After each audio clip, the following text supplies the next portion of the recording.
This computer.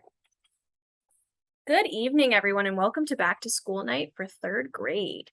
We are going to start by introducing the third grade teaching team. My name is Caitlin Moreni. I am a third grade teacher. This year is my third year at Forest Edge, though I have been here and been teaching fifth grade for the previous years. I am very excited to be starting third grade this year.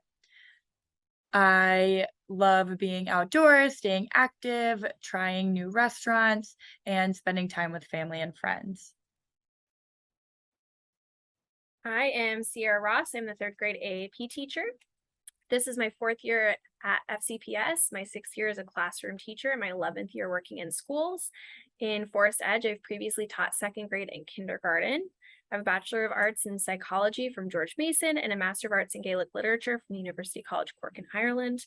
I have a 1-year-old daughter named Charlie, who I'm sure your kids are probably already telling you about, and a husband named John. And some of the things that excite me are sustainability, books, hiking, chocolate cake, antique shopping, and costumes. Hi, my name is Dania Schwery, and I followed your kids from second grade up to third grade. I've been working at FCPS for 2 years, but I was a fourth grade teacher in Atlanta, Georgia for 4. I have 3 Forest Edge Eagles here with us, a 6th grader, a 3rd grader, and a 1st grader. So I am totally invested in the school. And this is my first year teaching 3rd grade, so I'm really excited. Some fun facts, I have 2 dogs, Bilbo Baggins and Mochi. I went to Italy this summer with a family and it was the best experience. And I cannot wait to enjoy this year with your children. Hi, my name is Laura Idle, and I am the ESOL teacher working with third grade this year. This is my first year at Forest Edge, but my 4th year in Fairfax County. This is my 2nd year as an ESOL teacher. Before that, I taught both 4th and 5th grade for 22 years. I have a bachelor's and my master's degree from a school in called Winthrop University in South Carolina. I grew up here in this area in Vienna, Virginia, and I now live in Chantilly. And I am the mother of 2 daughters, one of those who does attend here. She's in 4th grade. And I am a dog mom to Marley, who is a Labrador Retriever. I'm Mr. Anthony Brown, and I'm in my first year of teaching at Forest Edge Elementary School. I currently am enrolled at GCU, Grand Canyon University online in the student teaching program while working as a special education teacher at Forest Edge Elementary School. I've been working with the field of special education for 5 to 7 years as a teacher's assistant and doing other related special needs-based work within the community. I'm excited for the experience and ready to learn a lot.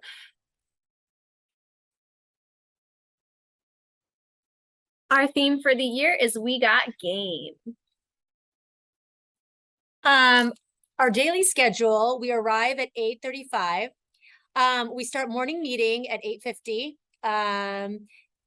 9:20, we start foundational literacy, which we do phonics and then writing at 9:45. 10:30, we have content, science, and then and sometimes social studies. At 11 o'clock, we have lunch. 11:30, specials. 12:30, math. 2 o'clock, recess. We come back at 2:30 for another literacy block, language comprehension, and we are dismissed at 3:30. Our curriculum is based on the FCPS program of studies, which covers Virginia Standards of Learning. So a lot of the learning that we do is all standards based. We have a math workshop and a literacy block. These are some of the things you can expect your students to come home talking about at the end of the day.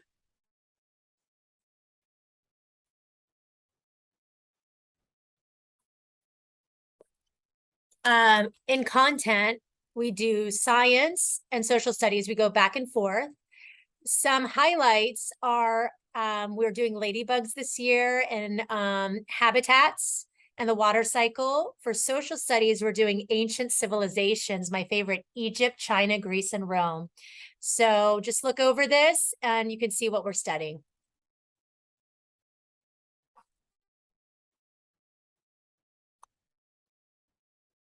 When we will use virtual platforms this year, students should be familiar with Schoology already. So a lot of the things that they will use in the classroom, such as platforms ST Math, Lexia, students can get to using Schoology. So they're already familiar with this, and it is a county-wide program that we're using. We are a responsive classroom school. It's a student-centered social and emotional learning approach for teaching and discipline. That means that we are really working on building our classroom communities and focusing on the positive and helping students achieve their best in terms of behavior and community building. It's intended to be safe and joyful and engaging, and we are really invested in making our classrooms feel safe and connected for all students. Some grade level expectations, procedures, and routines. We want to demonstrate respect for others and oneself. We want to take responsibility for actions. We also want to show empathy towards others. There are some ways that you can support your child at home this year, and that includes just reading with students. A great way that we talk about improving reading comprehension and fluency is just reading and then talking about what they read. So asking your student questions about it, or for them to retell as much as they can with as much detail about what they read. We'll send home occasionally some opportunities to discuss math strategies or math content, such as using cooking as an opportunity to discuss mathematical concepts. And then this year, as we do have science and social studies that we cover during our content block, many of the things that we'll talk about in science can be explored through just being outside as well and the processes of nature that we see every day. Students have unlimited access to 24/7 on-demand online tutoring to support services through tutor.com at no cost to families. Here's some more information on that tutoring if you're interested.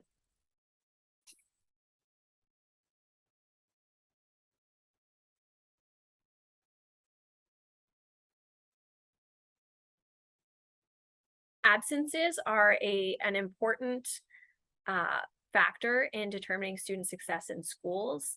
Attendance is really important. 2 absences per month over 9 months of school is a lot of absences, and that would mean that it is less like those students are less likely to graduate from high school. So it's really important to make sure that we're getting kids to school as much as possible. So there are some more information here about the importance of attendance in school and the ways that it can affect students. So we'll give you some time to read those if you're interested.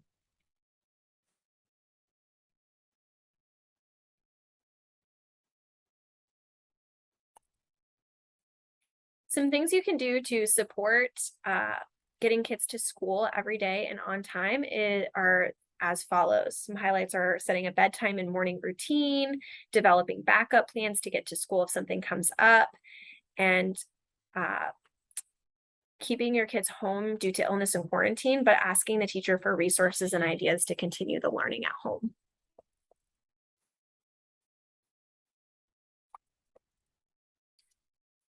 Communication is very important between teacher and parents, so let's stay in touch. Here on this slide, you have each one of our emails, and please, I hope you choose News You Choose. You communicate through that, and you will see our monthly newsletters every month. And we should email you weekly, telling you what we've been doing, and so please keep in touch. And if you have any questions or concerns, never hesitate to email any of us. Thank you so much for joining us. Please let us know if you have any questions, comments, or concerns. We're here to help.